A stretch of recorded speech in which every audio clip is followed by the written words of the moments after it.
En este tutorial lo que nosotros vamos a aplicar es la herramienta unión, pero con un movimiento de corredera, ¿no? Como vemos acá, podemos tener este movimiento. Para hacer la pieza principal vamos a hacer lo siguiente. Vamos a la sección de crear y vamos a crear un boceto, ¿no? Voy a darle a esta parte de acá, ¿no? A esta cara frontal y voy a digitar las siguientes medidas. Voy a hacer una línea, ¿no? 20 por 20. Acuérdense que podemos presionar la tecla L de línea. Luego subimos acá 2.5 y luego acá 2.5. Entonces yo puedo generar un rectángulo, ¿no? Acá más o menos voy a pulsar acá y después voy a hacer este movimiento. Acá lo que yo puedo generar es un fillet de 2, ¿no? Acá también de 2, acá 2 y 2, ¿no? Y hemos obtenido esta figura, ¿no? Hemos hecho de acá 20 y después acá 20, entonces quiere decir que de medida límite máximo es 40 y de altura son 5 milímetros, ¿no? Ahora recordemos que esto lo podemos poner como cota de construcción, norma de construcción, ¿no? Para tener solamente una, una figura en contorno. Luego de esto yo puedo extruir esta figura de acá hasta 50, no, milímetros y le voy a dar a aceptar. Luego acá yo lo que necesito es tener una abertura. Entonces acá puedo aplicar el vaciado, ¿no? Porque acá va a ser la parte de la entrada. Entonces pongo acá y voy a digitar 1 que es el espesor. Antes de continuar, lo que yo también podría hacer para mejorar un poco el acabado, voy a retroceder este paso, ¿no? Estamos regresando un poco en el tiempo y como ven acá el hueco ha desaparecido, ¿no? Entonces para eso sirven estas herramientas.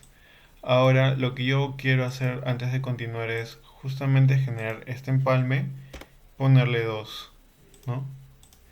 Y luego de esto, ahora recién puedo continuar, ¿no? Y ya he generado esta geometría, ¿no? Entonces, si yo le pongo acá a inspeccionar, puedo ver, ¿no? Cómo está constituido esta, esta sección. Entonces vamos a continuar con la siguiente pieza. Lo que yo podría hacer es modelar la otra pieza, la que está en movimiento, en otro archivo y después arrastrarlo acá, ¿no? O arrastrarlo en otro archivo de ensamble. Sin embargo, acá lo que podemos aprender es lo siguiente. Acá en la parte de ensamblar, yo tengo esta otra acción que es nuevo componente. Es decir, puedo generar una pieza a partir de este archivo y el plus de hacer eso es que yo puedo obtener una referencia de esta pieza inicial, ¿no? Vamos a ver a lo que me refiero. Yo le voy a dar acá nuevo componente, ¿no? Y acá hay dos tipos, ¿no? Yo voy a poner en estándar porque no estamos trabajando chapa metálica. Estamos trabajando este de acá. Ahora me está diciendo que puedo hacer un componente externo o interno. Yo lo quiero hacer externo porque quiero que la tarjeta al final o el modelado que va a estar eh, en movimiento esté fuera de este archivo para que yo también lo pueda seguir editando. Entonces le voy a dar acá en externo, ¿no? Acá puedo poner tarjeta, ¿no? Imaginemos que este es un tarjetero. Y acá en ubicación me sale tutoriales porque yo ahorita estoy en mi carpeta, ¿no? En mi carpeta de proyecto que he creado de tutoriales. Entonces me va a aparecer justamente, ¿no? Acá cuando yo lo voy a crear. Entonces tarjeta, tutoriales, ¿no? En esta carpeta y voy a poner aceptar, ¿no? Ahora se me ha puesto así transparente para que yo pueda generar una figura a partir de esta geometría que está, ¿no? Entonces, esto de acá se usa para obtener una referencia, ¿no? En el caso que yo, por ejemplo, quiera hacer coincidir algo dentro de otra pieza, me conviene hacer una pieza usando esta herramienta de nuevo componente. Entonces, yo siempre recomiendo generar todo a partir de un plano, ¿no? Voy a poner acá plano de desfase y voy a tocar justamente esta, esta cara de acá, ¿no? Que es la cara plana interna de la parte posterior, ¿no? Si yo lo veo de forma lateral, ¿no? Es la cara del fondo, ¿no? Pero la posterior, ¿no? La cara interior. Y voy a poner aceptar. ¿Qué vamos a hacer después? Voy a crear un boceto, ¿no? Y voy a generar esta parte. Ahora acá lo que yo podría hacer es proyectar, ¿no? Puedo proyectar esto y le puedo poner en aceptar y terminar boceto. Entonces yo voy a extruir esta de acá,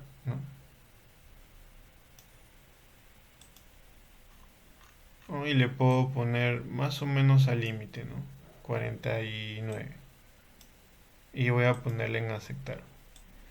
Entonces, esta es como una tarjeta o de repente es un tipo de pieza que va a generar movimiento. Pero recordemos que todo mecanismo de corredera siempre hay una guía, ¿no? Entonces, esa guía es la que vamos a hacer ahora. Voy a crear un nuevo boceto, ¿no? Usando de referencia esta parte, ¿no? De mi archivo que he creado, ¿no? Y voy a hacer esto de acá. Voy a proyectar para obtener el contorno de referencia de lo que estoy trabajando, que es esta especie de tarjeta. Y voy a hacer lo siguiente.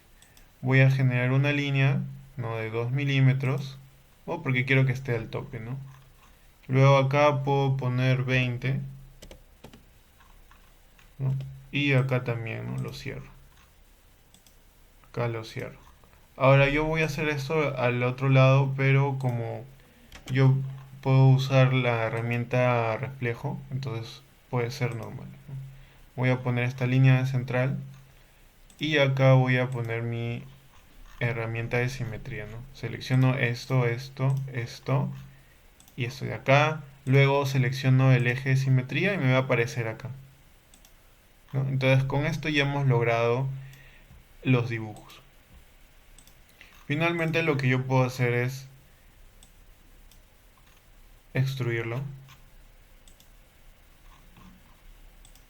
¿no? Y voy a extruirlo hacia abajo.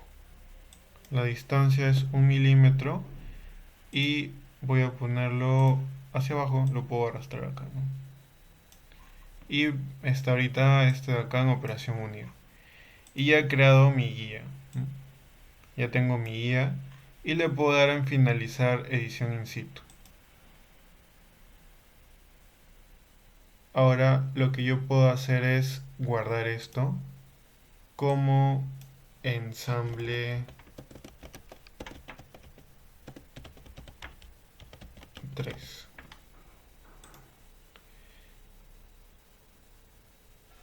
Y acá van a ver dos archivos que se están cargando, que es el ensamble 3, que es el cobertor, ¿no? Y también ha aparecido la tarjeta en otro archivo independiente, ¿no? Entonces, si yo le doy acá doble clic, ¿no? Puedo abrir esta de acá. Esta de acá es la que se abrió, pues, ¿no?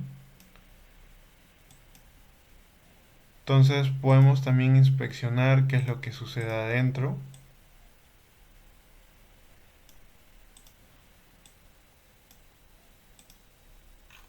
¿No? Y por ejemplo, esta pieza sobresale. Entonces habría que hacer un hueco. Voy a ocultar este análisis. Y voy a hacer lo siguiente. Voy a crear un boceto. Y lo he aplicado justo en esta parte plana, ¿no? Voy a crear un rectángulo, ¿no? Pero le voy a dar cierta distancia No lo voy a llevar completamente. A ver, si no, podemos darle también una medida, ¿no? Acá, acá. Y después de acá lo que yo puedo hacer es darle de repente 40, ¿no?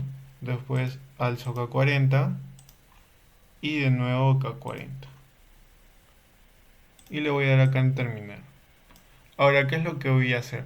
Yo voy a extruir este dibujo porque esta figura que he hecho me va a servir para mover en la guía, ¿no? Va a ser como el carril de la guía donde va a entrar y salir este objeto. Solo para que quede un poco claro, cuando yo hago este corte, ¿no? Cuando yo hago este corte, si bien se está cortando la parte del case o el contenedor, pero no se ha cortado la tarjeta. Esto se debe a que la tarjeta pertenece a es un componente adicional, es un componente que no está dentro de este modelado. Entonces, ese corte que he hecho solamente está afectando al case, más no está afectando a la tarjeta, porque la tarjeta es un componente. Para ver el tema del ensamble o movimiento, en este caso vamos a ver el movimiento.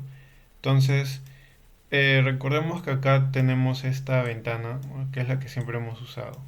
Primero tenemos que fijar los puntos de referencia. Entonces yo voy a usar de referencia este rectángulo, ¿no? Que se me está marcando, pero yo voy a agarrar el centro. Agarro el centro de acá y el centro de acá. Entonces, como ven, ya estoy obteniendo algo de movimiento, ¿no? Si yo regreso acá a mi apartado de movimiento, ¿no? Yo tengo esto de acá. Pero voy a ir primero a posición. ¿Por qué? Porque se me ha desfasado, ¿no? Entonces yo quiero que esto esté, ¿no? Al ras, o sea, 0.5. Entonces, una vez que ya lo he posicionado, ahora puedo ver el tema de los valores del movimiento, ¿no? Entonces, acá nosotros tenemos límites de movimiento. Voy a activar el mínimo y el máximo, ¿no? Tanto el mínimo como el máximo se referencian de donde yo hice el clic para ubicarlos, ¿no? Fue justamente en esto de acá, ¿no? Acá. Entonces, por ejemplo, si yo agarro el máximo, ¿no? Yo puedo moverlo hasta acá, ¿no? Hasta acá. Porque si yo lo saco, ¿no? Voy a tener mucha... O sea, lo va a traspasar. Incluso lo puedo dejar un poquito más atrás, 18, ¿no? Y yo puedo poner play, ¿no? Y con esto yo he generado el límite de movimiento. Ahora, ¿qué pasa si por ejemplo acá yo pongo 1 o 2, ¿no? Entonces, yo pongo play y si bien va a llegar, pero va a haber una tolerancia de 2 milímetros, ¿no? Entonces, si yo pongo 10, por ejemplo, va a ser más, va a haber más tolerancia. Llega ahí y después ni siquiera llega al límite, ¿no? Llega hasta acá o más. Entonces, este es el que marca el mínimo, ¿no? El mínimo, si yo lo pongo acá a 0, entonces va a llegar a tope. Entonces, con esto hemos obtenido este movimiento. Voy a poner en aceptar y cuando yo lo mueva puedo tener esto. Y si yo agarro esta cara de acá, ¿no? Que es como la guía, puedo tener esto de acá. Si nosotros queremos ver el tema de usabilidad, por ejemplo, acá yo podría tener algo más eh, que sobresalga un poco más para que mi dedo pueda subirlo y bajarlo. Entonces voy a hacer lo siguiente. A este de acá voy a poner editar in situ, posición de captura y voy a seleccionar esta cara de acá y voy a usar mi herramienta de proyección. Voy a proyectar esto y esto, ¿no? Y por ejemplo, esto lo estoy haciendo un poco con medidas no específicas. Y voy a poner acá terminar, boceto. Voy a extruir esto de acá, ¿no? Y voy a ponerle en comparación unir, ¿no? Entonces, lo que yo hago es justamente mover esto, pues, ¿no? Entonces, si esto lo llevamos a la realidad, la persona puede agarrar con su dedo y llevarlo hacia adelante, hacia atrás, ¿no? Entonces, esto es lo que nosotros hemos logrado con este ejercicio.